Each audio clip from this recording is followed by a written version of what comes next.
Before sunrise, an industrial longline vessel leaves the harbor, heading for deep reef edges where giant groupers live.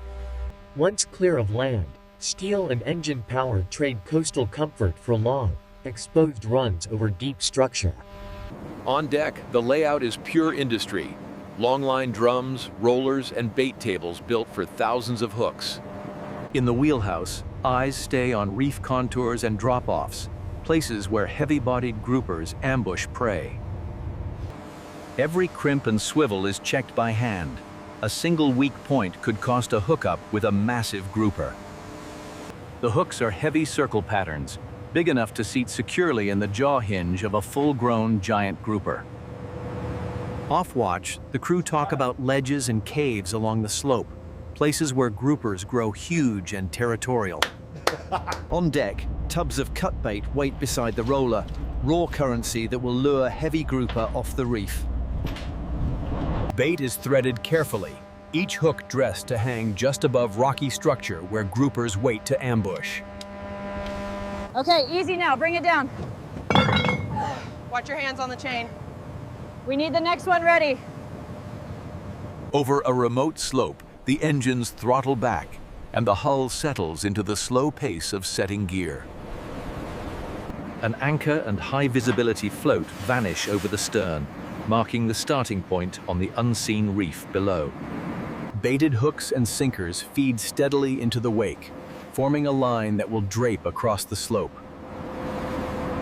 Crew call out hook counts and depth marks, matching gear placement to the reef ledges drawn on their charts. At the surface, only a thin trail of buoys shows, where miles of hooks sit waiting above reef structure. With the line soaking, rest comes in short bursts, stolen between checks on weather and drift. From above, the boat seems idle, but below it, bait is slowly scenting the currents that wrap the reef. Far below, hooks hang just off the rock, forming a new, temporary food source along the reef's shoulder. From under an overhang, a massive grouper edges out, studying an easy meal that smells nothing like wild prey. Up close, the fish is thick and heavy, jaws broad enough to engulf both bait and hook in one slow inhale. The grouper flares its jaws, swallowing bait and steel together, the circle hook rolling straight into the jaw hinge. Hooked, the fish does not dart away. It uses slow, brutal power to grind along the rock face. Up close, the hook sits where designers intended, buried in solid bone rather than soft gill tissue or flesh. Instinct sends it back under cover, trying to jam its body into rock crevices and lock against the pull. Not far away, another heavy-bodding grouper rises from the reef, eyeing a second bait that hangs too conveniently. With one slow pump of its jaws, steel finds bone again, turning a casual inspection into a full hookup. Two giants now pull the long line in opposite directions, bending gear across the rugged reef shoulder. From the side, the scale is obvious, a thick-bodied predator built more like a barrel than a typical reef fish. Gradually, brute strength lifts it away from the rock, trading cover for open water it rarely enters. The second fish plays the terrain, dragging line across boulders and overhangs, testing every connection in the system. An eye rolls and gill covers pump hard, the fish feeling a pull it cannot see or fight with speed alone. Slowly, both fish clear the rocks, their bulky outlines now suspended above the sloping reef face. A slow turn shows mottled flanks and a thick tail, muscles working against a line that never tires. Even under heavy strain, the hook sits clean in the jaw corner, holding bone rather than tearing soft tissue. Male documentary voice. Along the set, some hooks still wait untouched, while two sections now pull tight towards serious weight above. Higher up, faint surface glow turns the grouper's bulk into a dark, moving shape climbing through the column. The second fish throws one last sideways surge, broadside muscles driving against a line that only tightens more. Near the upper layers, Both groupers carry their weight the same way, slowly, stubbornly, never turning into fast sprinters. From below, the last stretch ends at a rippling ceiling of light, a boundary the fish rarely cross alive. Near the top, a slow roll flashes pale belly and massive head, a last, clumsy protest against the pull.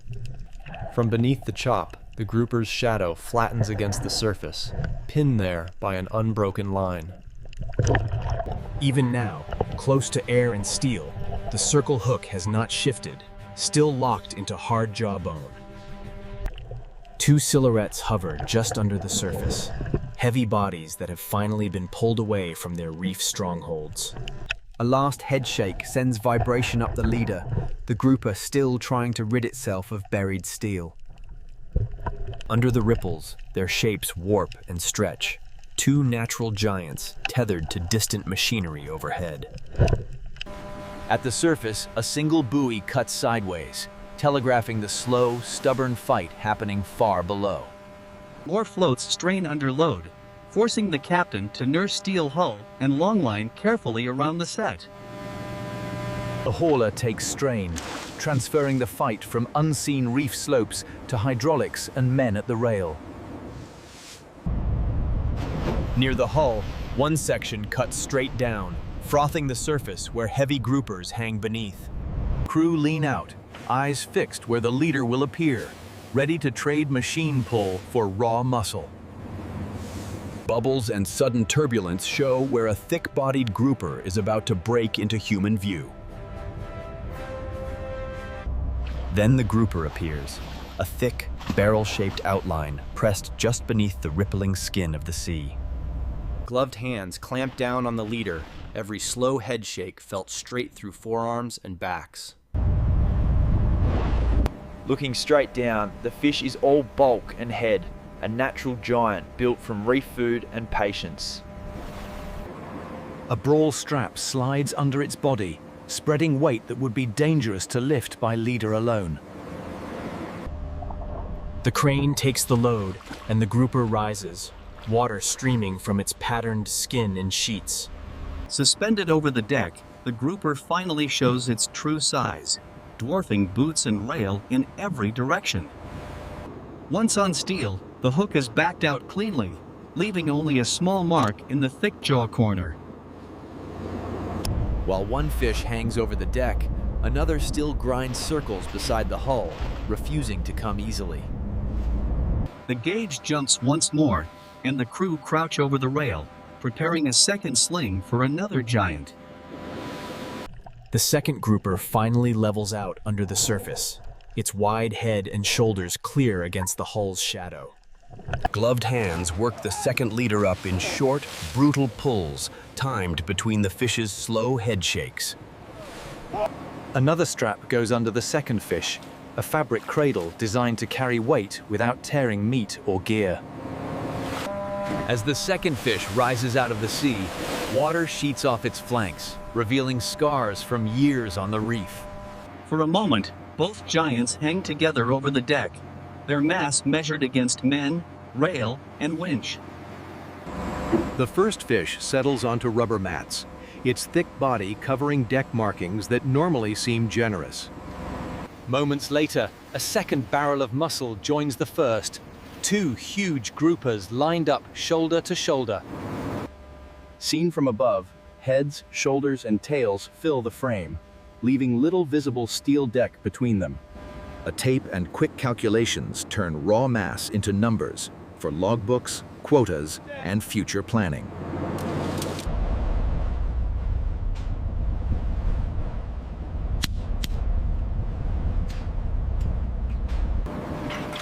The rest of the line brings a few smaller fish and a long run of hooks cleaned by crabs and currents. Below deck, the first grouper settles into a trench of crushed ice, pressed firmly against cold steel plating. Shovels move quickly, burying thick shoulders and tail so temperature stays even through the dense flesh. Lower, lower. Okay, easy now. We need more ice on this side. Pushing it over now. Is that enough room? As hauling continues, more thick-bodied groupers line the hold, each one tagged and stacked in its own icy lane. Eventually, the last hook rattles across the roller, leaving only coils of wet line and full cold rooms behind. Decks are flushed down, washing away the last traces of the fight before the boat turns toward port. In the chill dark, a single flank fills the frame, skin pattern and thickness leaving no doubt about the species.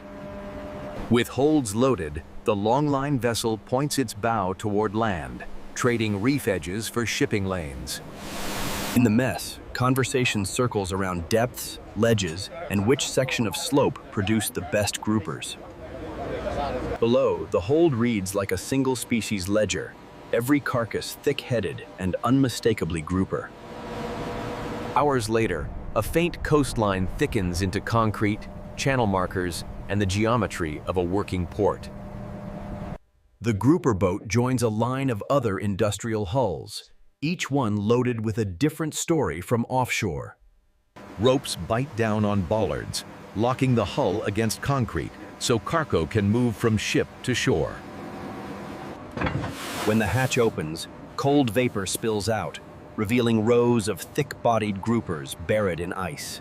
One grouper rises again, swinging from hold to pallet under a dockside crane's heavy hook. Soon, pallets of grouper rest on wet concrete, waiting to trade seawater and steel for fluorescent light and knives. This one is 95.5 centimeters. Okay, noted. The condition looks good.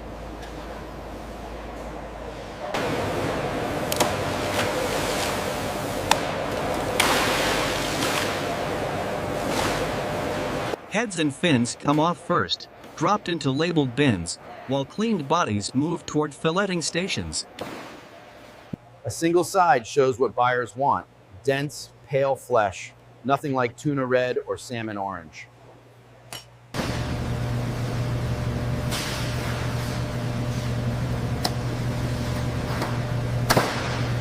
Vacuum bags reveal pale grouper inside, labels listing species, area, and codes that reach back to offshore sets.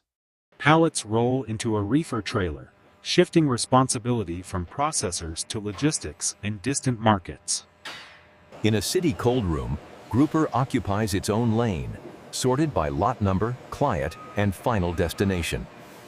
Some cartons peel away from wholesale stacks, rolling straight into kitchens where grouper becomes a plated experience.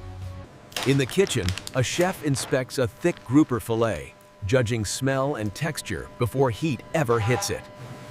The fillet becomes neat steaks, each one a small, uniform fraction of a distant reef predator.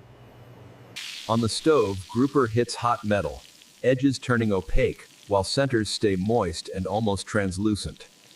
Plated simply, the fish shows clean white flakes, a long way from the dark reef overhangs where it grew.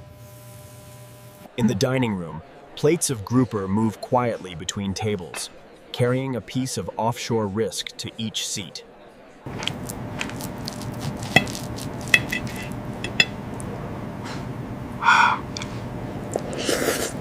Back in the kitchen, remaining portions are logged and returned to cold storage. The evening's grouper nearly spent. Outside, flattened cartons wait for pickup, silent evidence that reef giants have already moved through this kitchen. Later, the dining room falls quiet again, its connection to long lines and reef slopes hidden behind polished glasses. Back at the quay, the grouper boat rests with hatches shut, waiting for fuel, maintenance, and new orders. The harbor glows under sodium lamps, hulls lined up like tools racked between demanding offshore jobs. Beyond the breakwater, swells roll on, covering the same reefs whether long lines are soaking or not.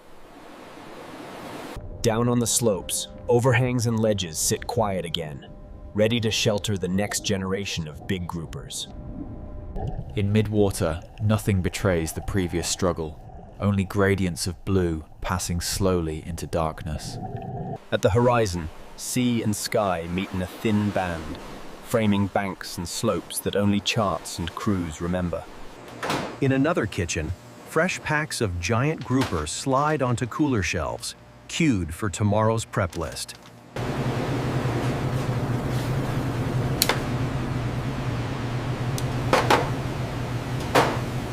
This grouper is incredible, so fresh. I know, the texture is perfect.